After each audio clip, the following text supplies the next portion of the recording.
বলেন না আরো বলেন না ধরে আল্লাহ।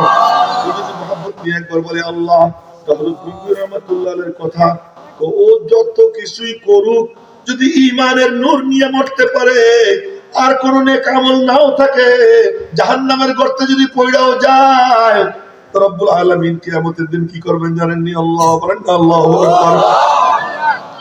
ময়দানে হাসরে কোন দিক থেকে কথা কোন দিক যে আমি নিজেও বুঝি না। ময়দানে হাসরে জাহান্নামকে 70,000 শিকল দিয়ে টাইনে আনা হবে।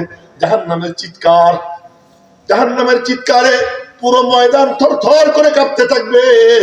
ওই থরথর করে যখন কাঁপতে থাকবে, আল্লাহ পাকের জালালের কারণে, ভীতির কারণে, কোন নবী নিজের অন্যায়ের কারণে না, বরং আল্লাহ পাকের রূপ, আল্লাহ পাকের জালালের কারণে সব নবী বলতে থাকবেন নাফসি নাফসি নাফসি, আমি আমার নিয়ে চিন্তিত, আমার নিয়ে ব্যস্ত।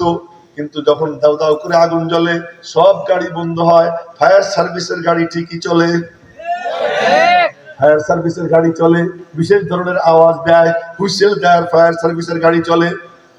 ওই হাসরের ময়দানে সব যখন নীরব নিস্তব্ধ, শুধু নবীদের জবান দিয়ে বের হয় নাফসি নাফসি নাফসি, সেই সময় শোনা যাবে, মনে মনে বলতে থাকবেন সব নবী, ওই সময় শোনা যাবে ফায়ার সার্ভিসের গাড়ি একটা, ওই গাড়ির থেকে আওয়াজ বের হইতেছে, সাইরেন বাজতেছে।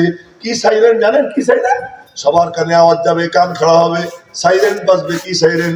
ইয়া রাব্বি হাবলি উম্মতি, রব্বি হাবলি উম্মতি, হে রব্বে করিম, আমার উম্মতের নাজাতের ব্যবস্থা করে দাও, আমার উম্মতের নাজাতের ব্যবস্থা করে দাও।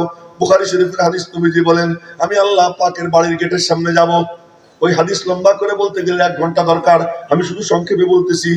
আল্লাহ পাকের বাড়ির গেটের সামনে গিয়ে দাঁড়াবো, বলবো, মালিক তোমার গোলাম মুহাম্মদ তোমার দরওয়াজায় দাঁড়াইয়া প্রবেশ করার অনুমতি চায়। রব্বুল আলামিন অনুমতি দিবেন, দরওয়াজা খুলে যাবে, দরওয়াজা বন্ধ। এবার ওই ঘরে আল্লাহ আর তার মাহবুব, সুবহানাল্লাহ কয় না এখনো? আসমান ও জমিন সৃষ্টির 1000 বছর আগে, তখনও আল্লাহ আর তার মাহবুব আবার যখন নাকি মেরাজে গেছেন, জিবরাইলকে বিদায় করে দিয়া আরশে আজিমের উপরে আল্লাহ আর তার মাহবুব আবার আজ হাসরের ময়দানে, সব বাইরে, ঘরের মধ্যে একমাত্র আল্লাহ আর তার মাহবুব মুহাম্মদুর রাসূলুল্লাহ সাল্লাল্লাহু আলাইহি ওয়াসাল্লাম। বলেন না সাল্লাল্লাহু আলাইহি ওয়াসাল্লাম।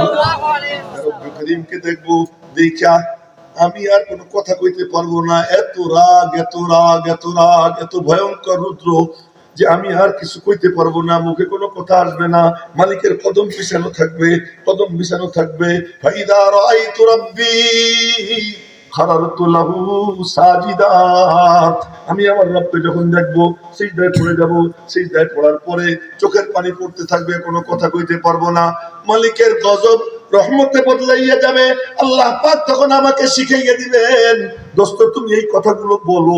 ওই কথাগুলো বলতে থাকবো, বলতে বলতে বলতে বলতে, আচ্ছা বলেন তো, মৌলানা ইদ্রিস সাহেবের পা যদি ধরে কোনো ছাত্র, হুজুর মাফ করে দেন, উনি বলবেন ওঠ, খালি এতটুকু বলবেন না, কি করবেন? ধরবেন, ধরে কবেন ওঠ বাবা ওঠ। আমার মন বলে, এটা কোনো হাদিসে আমি পাইনি, হাদিসে আসছে এতটুকু, আল্লাহ পাক বলবেন ইয়া মুহাম্মদ, বলেন না সাল্লাল্লাহু আলাইহি ওয়াসাল্লাম, ইরফা রাসাক, তুমি তোমার মাথা উঠাও। আমার মন বলে শুধু তাই বলবেন না, হাত তো মনে হয় লাগাবেন, লাগাইয়ে বলবেন দোস্ত মাথা উঠাও, দোস্ত মাথা উঠাও। ইরফা রাসাক সাল তুতা, কি চাবা তুমি চাও।